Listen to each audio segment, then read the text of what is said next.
Ara anem a passar a la tercera taula del dia, la transformació digital de l'atenció primària, moderada per la vocalia de joves metges de família amb el doctor Josep Sánchez, amb col·laboració del doctor Javier Blanquer, doctor Jordi Serrano, don Julio Jesús Sánchez i el doctor Julio Llorca.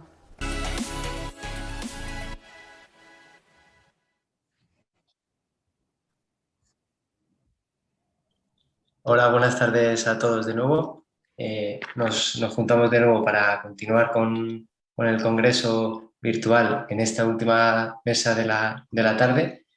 Ahora vamos a presentar a los siguientes ponentes y esta mesa vamos a hablar sobre la transformación digital en la atención primaria.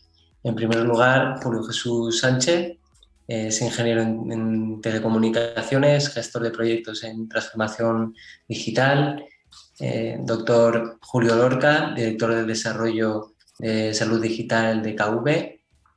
Jordi Serrano Pons, médico de familia, cofundador de la herramienta web Epidemics. Muy interesante también la charla. Si alguien no pudo asistir al webinar, está todavía colgado y se puede informar sobre esta herramienta muy útil.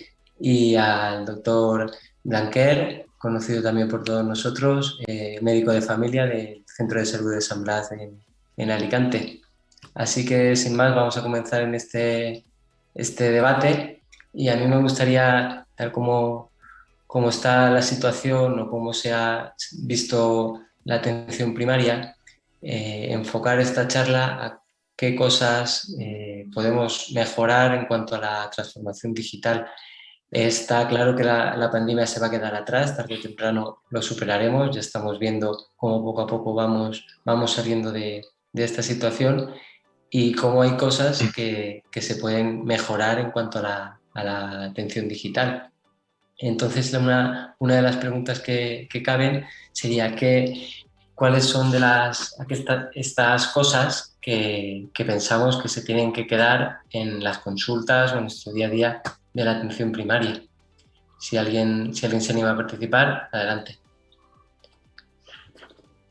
Bueno, yo mismo, si queréis, pues a ver, yo creo que una cosa importante que debería quedarse es un poco lo que deberíamos decir, bueno, es el espíritu de la resiliencia, ¿no? Es decir, y pues al fin y al cabo los servicios de salud pues son servicios y se ha visto pues que las contingencias vienen, ¿no? No parece que vayan a venir, pero vienen. Entonces los servicios, pues lo bueno es tenerlos dimensionados y tenerlos preparados y haber invertido lo suficiente como para que puedan funcionar en condiciones normales, pero también puedan funcionar en condiciones de contingencia. Mira, contingencia y bueno, pues que el servicio, y además un servicio tan importante como el sanitario, pues pueda seguir funcionando.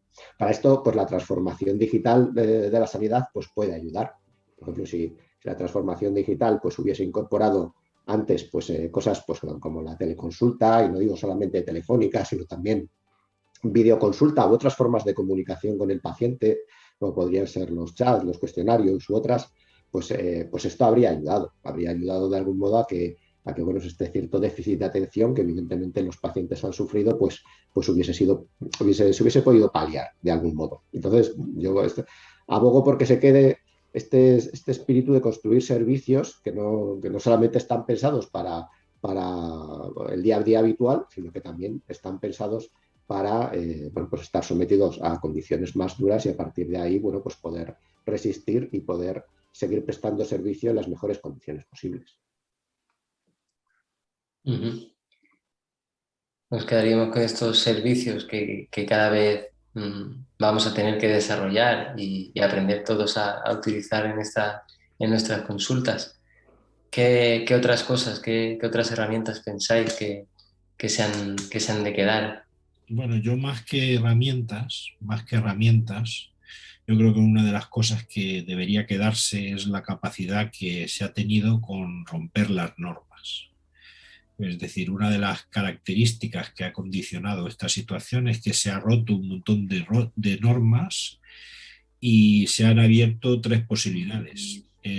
La primera es sí se puede hacer.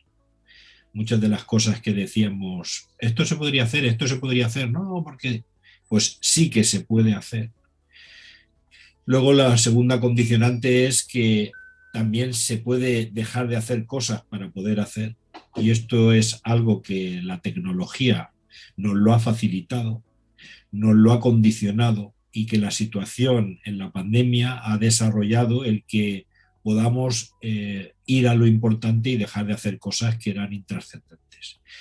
Y luego, como ha dicho el compañero, lo principal, y es el tercer línea de lo que tendríamos que seguir manteniendo, es decir, es que hay otras formas de hacer las cosas. Probablemente dentro de unos años, gente como nosotros pues empezará a decir, pues podríamos hacer esto, podríamos hacer aquello, y todos, no muevas, que hasta ahora se está haciendo la consulta telefónica, la consulta presencial, pero es que yo pienso que se puede hacer la consulta al revés, y nosotros le diremos, para. Y en realidad esa capacidad de innovación es la que tendríamos que desarrollar constantemente. Y eso es lo que se tendría que quedar, la capacidad de innovación. Bueno, yo por mi parte me gustaría primero plantear que la pandemia lo que ha representado es un acelerador de una tendencia que ya era evidente y que bueno, ha puesto encima de la mesa cosas que ya conocíamos, como por ejemplo la ley de Moore. La ley de Moore definía que cualquier avance en ciencias de la vida tarda 16 años desde que hay evidencia científica hasta que está plenamente incorporada a la sociedad, y yo creo que lo que ha permitido es trasladar cosas que teníamos y que sabíamos que funcionaban, las ha democratizado, y eso ha hecho que sea la gente en la calle, la que haya vivido con una experiencia propia, el valor que le aporta.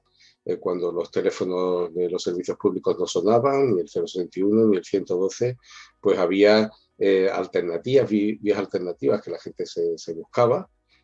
En nuestro caso lanzamos Médicos Frente al COVID y permitimos que personas sin cobertura asistencial y médicos voluntarios pues pudieran encontrarse y buscar un camino para atender cosas tan peregrinas como partos o como qué hacer ante una situación pues, de asfixia, y fue verdaderamente apasionante y traumático al mismo tiempo. Pero lo que nos ha demostrado es que tenemos una gran necesidad de autocrítica. Teníamos sistemas claramente de intervención, por ejemplo, en residencias de ancianos.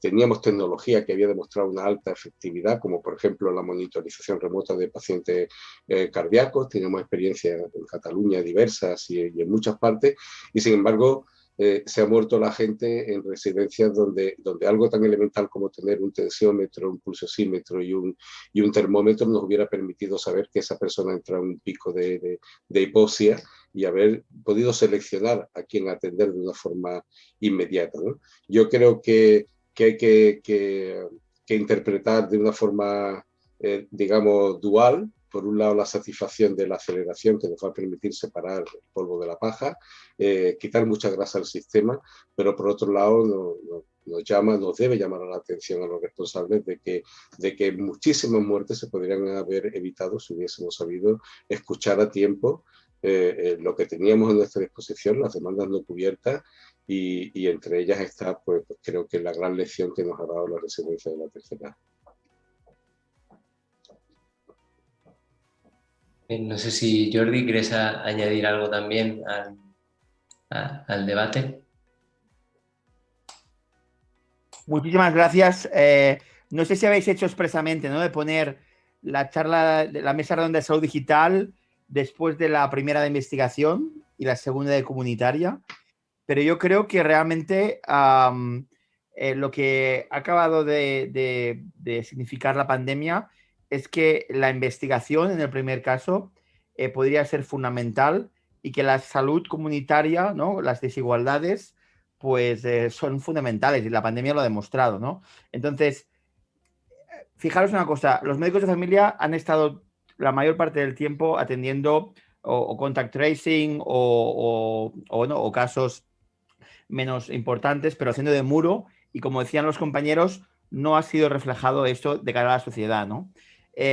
Como decía una compañera antes en la sesión de salud comunitaria, bueno, en el Abucasis, el programa de atención primaria, de historia clínica, tiene que aparecer, ¿no?, el tema de la soledad, el tema tal. El tema de los datos es fundamental. Si los médicos de familia fueran los encargados de jugar con esos datos, en el sentido positivo de la palabra, ¿eh? Claro, ellos para jugar con esos datos tenían que pedirlo al servicio central y poder, digamos, para jugar, por ejemplo, con inteligencia artificial, no podrían. Deberían tener que pedir un permiso, recoger los datos, etcétera. Ligando las tres charlas, investigación, comunitaria y digitalización, hay mucho médico de familia que podría investigar con muchos programas como el REDCap, que por eso creamos nosotros el Epidemics Studies. Es un programa muy fácil que permitió durante la pandemia hacer cosas que antes no eran posibles, como decía Javier Blanquer al principio. Se ha demostrado, ¿no? Julio de KV montó un sistema de atención al paciente a través de médicos voluntarios en pocos días, ¿no? En muchas comunidades autónomas se montó un sistema de telemedicina en 10 días, cuando todos habíamos oído que durante años no es posible, ¿no? Claro, si los médicos de familia son la puerta de entrada del sistema, deberían ser ellos los que investigan con los datos reales y de calidad, porque algunos estudios fuera de la medicina de familia son irreales, datos seleccionados, pacientes muy seleccionados. Ese paciente, ese dato de ese paciente, con muchas otras cosas, aparte del EPOC, de la cardiopatía isquémica, es el dato real, ¿no? Y esos datos deberían ser utilizados con plataformas muy fáciles de manejar y que además, anonimizados, GDPR compliance, pueden ser utilizados por el médico de familia. Si yo sé que mi médico de familia es el que tiene esos datos y que puede, digamos, jugar con ellos, investigar, pues los ciudadanos todavía, cada vez más jóvenes, cada vez que ya es habitual, ¿no? Que los residentes ya saben manejar bien la salud digital. Los ciudadanos cada vez que vayan creciendo ya han vivido en la salud digital. Pues será médico de familia que básicamente tendrá mis datos, ¿no? Y eso sería fundamental. Entonces, ahora ya una vez ha pasado todo y las quejas de los compañeros que decían no nos sentimos representados, no nos sentimos... Creo que es un momento histórico para darle la vuelta a la situación y decir, oye, los médicos de familia somos los que tenemos que investigar de manera más importante y además los datos pasan por nosotros, si puede ser. Y legalmente es posible y se puede, digamos, hacer una redundancia con algunas plataformas donde los datos anonimizados los tenemos directamente nosotros y efectivamente acaban en el data lake necesario de la Comunidad Valenciana en este caso o donde sea, ¿no? Pero es importante que se empodere al médico de familia y gracias por invitarme y ha sido fenomenal las otras dos charlas anteriores. Gracias. No puedo estar más de acuerdo con Jordi porque uno de los aspectos fundamentales, que yo creo que ha entrado ya en qué cosas tendríamos que desarrollar más, que era otro de los planteamientos que hacíamos, y es la necesidad de tener nuestros datos para poder, digamos, tomar decisiones a partir de los datos. Lo que comentaba antes el compañero Julio era la necesidad de monitorizar, es más que la idea de tener esa información para yo tomar esa decisión en el paciente. Julio lo explicaba muy bien. Pues aquí el planteamiento es que en lo que necesitamos, y se ha pedido desde hace mucho tiempo, es que atención primaria no tiene los datos de su consulta para poder tomar decisiones a nivel comunitario, a nivel de investigación o a nivel de saber qué ha desarrollado. Quizás en la pregunta anterior uno de los puntos era ¿qué cosas han de quedarse? Pues quizás una de las cosas que hay que quedarse es atender a los líderes locales, atender a las sociedades, atender a los que estamos, por ejemplo, en esta mesa o en la anterior, para que transmitamos esa información de nuestras necesidades a quien al final toma esas decisiones, que es en este caso la consellería o en otros casos, digamos, las sociedades o las universidades. Porque en realidad los que estamos en la atención primaria, como ha dicho el compañero, no somos la puerta de entrada. Somos el sistema, como ha dicho Máñez en la conferencia. Es decir, para cambiar todo, tenemos que empezar cambiando todo y la atención primaria es la que tiene que decir cómo, porque es el sistema para que todo el mundo cambie. Pero para eso tiene que haber hechos, y los hechos pasan, por ejemplo, por la inversión. La atención primaria ha ido perdiendo peso relativo en la inversión en salud en los últimos 10 años, Y si vemos las expectativas que hay, por ejemplo, de los fondos del Next Generation destinados a sanidad, pues realmente es una nueva oportunidad que se va a perder. Sabemos desde hace muchísimo tiempo, y ahora se está retomando nuevamente, el peso que tiene la atención sanitaria en relación al resto de determinantes de salud, como podemos ver en Estados Unidos, donde gastan la tercera parte del presupuesto del mundo en atención sanitaria, siendo un 5% de la población, y tienen información agregada de salud como mortalidad infantil, maternal, etcétera, que es equivalente a países en desarrollo, lo que demuestra que no es el gasto en asistencia médica el que realmente mejora los indicadores, pero sin embargo seguimos invirtiendo en un concepto que es antiguo, obsoleto, que es el del hospital de agudo, como si fuera realmente la vía realmente de hacer mejor salud. Podemos hacer muy buena medicina, en Estados Unidos se hace la mejor medicina del mundo, al que se la puede pagar y además llegando a unos estadios que se podrían haber evitado con preventiva y con promoción de la salud, teniendo tasas de obesidad y de diabetes tipo 2 que son escandalosas, ¿no? Son verdaderas epidemias que pueden estar matando mucha más gente que las que ha matado la COVID, ¿no? Entonces, en ese sentido, creo que podemos seguir con discursos en este sentido. Creo que nos ha enseñado la pandemia que hay mucha grasa en el sistema que se puede quitar, que hay muchas cosas que se pueden reconducir, pero se necesitan hechos, y esos hechos pasan por la inversión, y creo que aún no hemos aprendido adecuadamente la lección, ¿no? Y yo seguiría, como decía la película Woody Allen, sigue al dinero, y si seguimos al dinero, seguimos cometiendo los mismos errores que en los últimos 20 años. Y además, mira, incidiendo en lo que estás diciendo, Julio, hay otro aspecto fundamental en lo que tiene que ver a la atención primaria, y es, bueno, pues otro de los conceptos clave de la transformación digital de la sanidad, que es la experiencia del paciente. Pues, ¿dónde es el punto inicial? ¿Dónde es el rompeolas de la experiencia del paciente en su acercamiento al sistema sanitario? Pues precisamente es en la atención primaria, y es uno de los aspectos de la transformación digital de la sanidad que no podemos dejar pasar bajo ningún concepto, y donde hay que invertir dinero, porque ese patito feo que ha existido durante mucho tiempo, ¿no?, en el acercamiento del paciente, que es la experiencia del paciente en su contacto con el sistema sanitario, pues tiene que ser también transformado digitalmente, igual que ha sido transformado prácticamente en todo el resto de los sectores de la sociedad, y en la sanidad pues no ha sido así, pero tiene que avanzar en ser así también. Muy bien, ahí quedan también esas reivindicaciones sobre el uso de los datos, sobre la mejora de inversión en atención primaria para poder desarrollar a cabo también una buena salud y una buena atención. Y también me gustaría preguntaros cuáles son o qué pensáis que en esta época, qué cosas se han visto que no son eficaces, efectivas, o que no han demostrado aquello de lo que se esperaba de ellas. ¿Alguien se anima? Bueno, yo creo que estamos viendo cosas que sabíamos, ¿no? Es decir, por ejemplo, imaginemos que si yo tengo muchos accidentes de tráfico en una carretera, tengo dos opciones, ¿no? Poner un hospital de neurocirugía en cada curva es una opción para atender a los accidentados, o otra alternativa es mejorar las carreteras, mejorar la iluminación, quitar los baches, poner mejores señales, educar al conductor, hacer mejores coches, ¿no? Hay dos formas de abordar el problema. Y yo creo que, como intentaba decir antes, es decir, lo que nos ha preocupado realmente de la pandemia no era el número de muertos esperados, sino el ritmo al que aparecían, porque nos saturaban las UCI.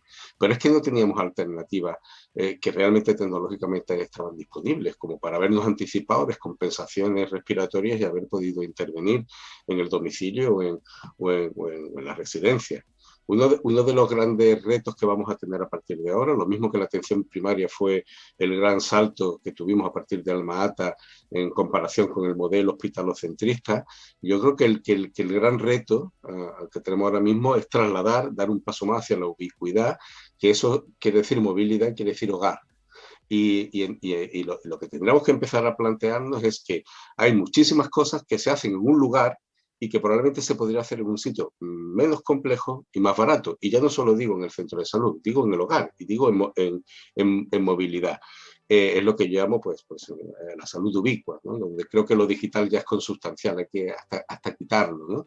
Entonces, en ese sentido, nos tenemos que plantear que no tiene ningún sentido que un enfermo crónico vaya a un hospital comarcal a tener 10 médicos que lo van paseando desde el cardiólogo al endocrino, al neurólogo, porque no se va a curar, porque lo que tiene, lo único que hay que hacer es mantenerlo de la forma más estable posible, porque lo que hay que hacer es hacer un proceso mejorativo, pero tenerlo pasando de un especialista a otro no tiene muchísimo sentido.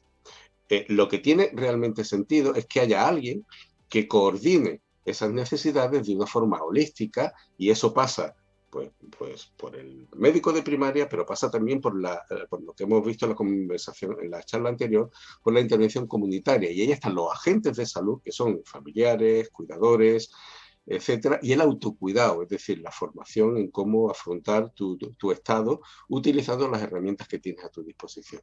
Por tanto, hay que repensar un modelo que hoy se llama atención basada en valor, en el que lo importante realmente no es la cantidad, no es el volumen de médicos que me atienden, no es la cantidad de pruebas que me hacen, sino aquellos elementos que realmente el paciente, como decía Michael Porter, considera importante en relación al coste de generar ese valor. Y lo que de verdad genera, hace que la gente lo considere importante, según el último informe de la OCDE al respecto, es la autonomía personal, la calidad de vida, la funcionalidad, el sentirme útil, el tener un propósito cuando me levanto, poderme desplazar, no tener dolor y sentirme que realmente tengo aliento vital, ¿no? Y esas cosas están muy lejos de la tecnificación, de la resonancia, de los hospitales, y hay que empezar a repensar exactamente el sentido de lo que hacemos.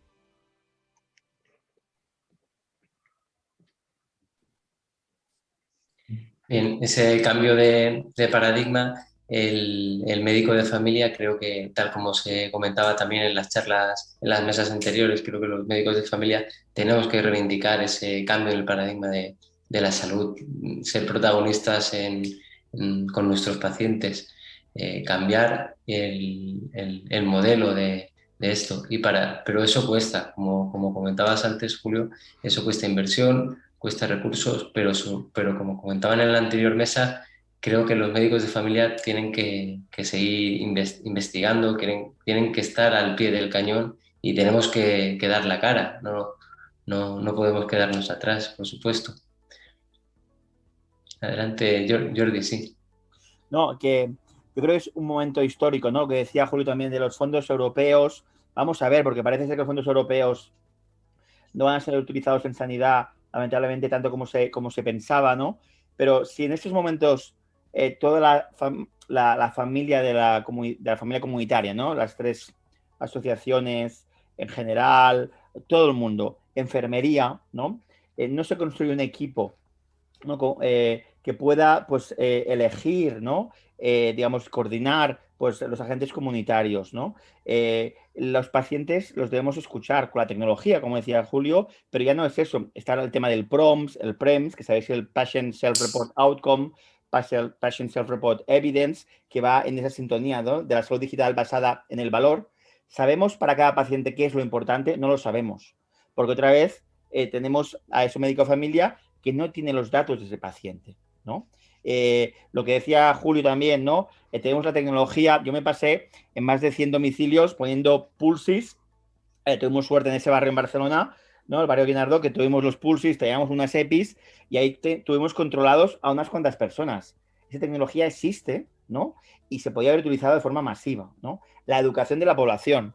Para educar a la población tienen que saber que su médico de familia, su enfermera de familia les cuida, les responde, etcétera, ¿no? Como decía Julio, la carretera podemos poner neurocirujanos, o por qué la cardiopatía isquémica tiene menor mortalidad que el ictus. Bueno, la cardiopatía isquémica hay uno o dos profesionales que atienden. El circuito del ictus, el de la ambulancia, el familiar que no sabe que no siempre se va a quedar el paciente parado totalmente. La educación por un lado, la ambulancia, el neurocirujano, el neurólogo, el rehabilitador, son tantas las personas que entran en circulación, el médico de familia que después tendrá que intentar que sus pacientes no tengan fibrilación auricular para que no pasen nuevos ictus. Claro, es todo tan coordinado que si la medicina de familia, como decía Javier, y perdona por decir puerta de entrada, tienes razón, sistema, ¿no? Si no acoge eso en el seno de la medicina de familia, siendo el líder, el coordinador, con enfermería, con agentes comunitarios, y la tecnología digital tiene que ayudar a todo esto, ¿no? Y si ahora, después de la que ha caído, toda la medicina de familia, con la enfermería de familia, todo el sistema, no dice a las autoridades sanitarias, oye, los proyectos Next Generation o los que vengan, o la transformación viene desde nosotros y aquí no nos movemos hasta que tengamos acceso a la información, control de la información y que nos paguen, y eso es lo más importante, que nos paguen por innovar. O sea, el que nadie se fija es el típico persona muy importante que es de la consejería que paga a los hospitales por número de visitas y número de estancia y de urgencia y tal. Ese es el que debería ser enviado a un curso de innovación. No solamente para hacer compra pública innovadora, que eso tiene unos límites, para que se convenzan que hay que pagar a los hospitales y a los centros de salud para mantener a la gente en casa. Porque entonces, el típico proyecto de innovación que queda bien de tener a la gente en casa, como decía Julio anteriormente, ya hace 10 años que esta tecnología existe, ¿no? Eso no sirve para nada. Tu director de innovación queda bien, una medallita, pero no escala. Porque el que paga de la consejería no paga por mantener a la gente en casa. Entonces, no hay que gastarse tantos millones en tecnologías, sino que gastarse en enviar a estos señores a innovar y que paguen y que convenzan a los políticos de más arriba. Y yo lo entiendo que cuando bajas un presupuesto al año que viene no te lo renuevan, eso es un tema de política hasta arriba del todo. Si ahorras muchísimo dinero, a ver si no me van a enviar desde arriba del todo más dinero, pero ahí hay que enviar, ¿no? Hay que enviar a Singularity University, a esta gente, no a los tecnólogos del hospital, a los gestores de las innovaciones. Perdona que me excito mucho, pero yo creo que es importante decirlo, ¿no? Porque si no, no cambiará el sistema, ¿no? Sí, bueno, yo creo que es importantísimo este planteamiento, aunque estemos hablando de tecnología y gestión. Yo, una de las cosas que me parece que no ha superado las expectativas es que los planteamientos de gestión siguen encallados en sistemas antiguos a la hora de desarrollar los objetivos o los incentivos, etcétera. Y entonces se han tomado herramientas como una que es, no, a partir de ahora la atención telefónica va a resolver aquello que no necesitaba ir al centro de salud. A ver, si no necesitaba ir al centro de salud, tampoco necesitaba que la atendiesen por teléfono. Es decir, si no lo necesita, no le pongas el teléfono. Entonces, este error metodológico ha hecho que muchas de las cosas que no han superado las expectativas ha sido precisamente la conceptualización. Es decir, necesitamos que las cosas, el desarrollo tecnológico, los circuitos, los sistemas tengan el valor o aporten el valor para responder a las necesidades de la población. Con la tecnología lo que hemos desarrollado y hemos visto es que hay población que no acudía a los centros de salud porque el sistema de acceso era el presencial y ese no le venía bien. Y entonces ahora han utilizado el teléfono y ahora tenemos dos tipos de, digamos, de personas que acuden a los centros de salud, los que quieren venir y los que les es más fácil llamar por teléfono. Es decir, no se ha cambiado el sistema, sino hemos creado un servicio nuevo. Es importante que esto lo tengamos en cuenta y entendamos estas herramientas. Por eso es importante lo que dice Jordi, es decir, el que paga, el que diseña, el que transmite, si siguen manteniendo esos esquemas de no, es que vamos a pagar por primeras visitas, esos esquemas que seguían estando en los que somos de Valencia con el SIGAP de poner señalitas y palotes de cuántos has visto al día. Aún hay compañeros que me dicen, no, es que hoy he visto tantos, a ver, pero ¿cuántos has resuelto? ¿Qué valor has transmitido a estas personas? Entonces, una de las cosas que debería superar la expectativa actual es el cambio de mentalidad que tenemos que desarrollar para aprovechar, innovar, porque hay gente que está innovando, hay gente que innova desde las consultas, desde los líderes de las consultas de atención primaria, está haciendo innovación constantemente en su gestión, en su consulta, y que no es valorado desde el punto de vista, digamos, no políticos, sino me refiero de sociedades, de universidades, de compañeros, pues no son valorados por el que es el raro, es el que no sé qué, que claro, como es un poco friki, ¿no? Pero es que desarrollan expectativas y transmiten valores que son útiles para la población y eso tiene que ser considerado. Y luego otro de los puntos que se ha comentado aquí, que no creo que se hayan mejorado con esta situación y que tendríamos que desarrollar, es el trabajo en equipo. Las tecnologías y la situación de la pandemia, yo creo, o por lo menos mi experiencia, es que al final nos ha inmerso en un trabajo individual del paciente y no hemos desarrollado mucho más algo que teníamos perdido y que tendríamos que saber utilizar, como ha dicho los compañeros, mejorando los sistemas a la hora de la interrelación. Una de las cosas que tendríamos que cambiar es a Bucasis totalmente desde una perspectiva de que sigue enganchado en un sistema web 1.0. Entonces, bueno, pues empezando por esas herramientas que antes se ha dicho de que si tenemos que innovar y aprender cosas, tendríamos que ver en qué limitaciones tenemos. A mí me gustaría, por un lado, hacer una llamada a que parece que ahora bueno, hemos hecho algo extraordinario. Probablemente lo que hemos hecho es dar acceso a personas que en otras condiciones tenían dificultad, por ejemplo, para ir al médico. Yo tengo un kiosco y pues no tengo con quién dejar al kiosco para ir al médico y me tengo que aguantar. Yo tengo que cuidar a una persona mayor o tengo que dejar un día el trabajo para ir al médico, porque además resulta que los horarios que hay organizados en los centros coinciden con los horarios laborales. Parece que es que la gente, pues el día que va al médico tiene que dejar ese día de ir a trabajar, ¿no? No están orientados a que cuando la persona ha salido del trabajo se vaya al médico, porque coinciden que son los mismos horarios. A mí me gustaría, si me permitís, y puedo compartir un segundo esta imagen, no sé si la veis. Creo que en lo que hemos llamado los gaps que pueden ser abordados desde la salud digital, tenemos lo que yo considero 8 gaps, ¿no? Hay desde un gap perceptivo, es decir, por qué se demanda qué, es decir, la diferencia que hay entre la demanda sentida y la técnica. Pues, por ejemplo, yo creo que tengo un infarto y lo que tengo es aerofagia. Eso un médico entrenado puede diferenciarlo. Hay un gap competencial que es quien hace qué. Hay un problema de capacidad e incumbencia, en el sentido de que algo que puede hacer un enfermero, ¿por qué lo tiene que hacer un médico? Algo que puede hacer un médico general, ¿por qué lo tiene que hacer un especialista? Simplemente porque hay unas normas establecidas que responden más a cuestiones corporativas que de otro tipo. También está el gap instrumental, ¿con qué se hace qué? Es decir, pues cirugía mayor ambulatorio, cirugía abierta. Recurso con complejidad. No quiero extenderme, pero lo que sí quiero decir es que entre cada uno de estos gaps hay gran cantidad de grasa, que hasta ahora, simplemente porque como éramos ricos y disponíamos de todo, pues simplemente accedíamos a aquello que estaba más a mano. Yo creo que es el momento de plantearnos esta desfragmentación del sistema, empezando a atacar tal cantidad de grasa de la que disponemos, que en realidad haga desprendernos de ese 30% que los teóricos apuntan como que es dinero que tiramos a la basura. Y para eso, y soy breve, yo apelaría a que el médico de familia tiene que hacer también un ejercicio de autocrítica. Es decir, para ser realmente el sistema, como decíamos, tiene que exigir su resolutividad. La telemedicina no solo está para derivar al paciente que me lo atienda a otro, también está para hacer una interconsulta, de forma que en vez de derivarlo al hospital, hago aquella consulta de un tema puntual que puedo tener dudas, pero me lo quedo. Y puedo hacer una prueba que, aunque yo no tenga capacidad, pido que me interprete un cardiólogo un electro si tengo duda a través de un store and forward. Es decir, hay tal cantidad de posibilidades en este momento que requieren un replanteamiento absoluto de la forma en la que tenemos organizados los centros.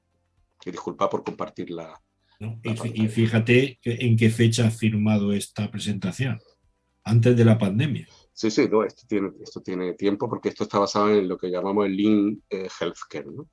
Claro, por eso que la innovación, lo que ha ocurrido es que nos ha planteado todas estas posibilidades de discutir esto en una mesa, gracias a la pandemia, desgraciadamente.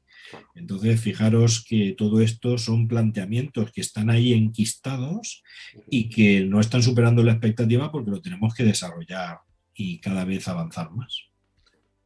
Y bueno, yo también, recogiendo un poco lo que decís, Javier, Julio, os diría que es que, bueno, al final lo que hemos hecho durante la pandemia, que ha habido que moverse y ha habido que moverse rápido y era necesario, pero lo que hemos hecho no es la transformación digital, ¿de acuerdo? La transformación digital, en un momento de pandemia puede ser el peor momento para hacerlo, ¿no? Porque la transformación digital requiere un profundo replanteamiento de los procesos. La transformación digital no es aplicar tecnología y hacer lo mismo que hacías antes, pero con tecnología, ¿no? Eso no es que hay que cambiar la forma de hacer las cosas. Y eso requiere pues calma, requiere planificación, requiere planteamiento, requiere innovación, requiere muchas cosas que en una situación de emergencia pues es muy difícil que se puedan poner en juego, de forma suficiente. Entonces la transformación digital lo que tiene que venir es ahora.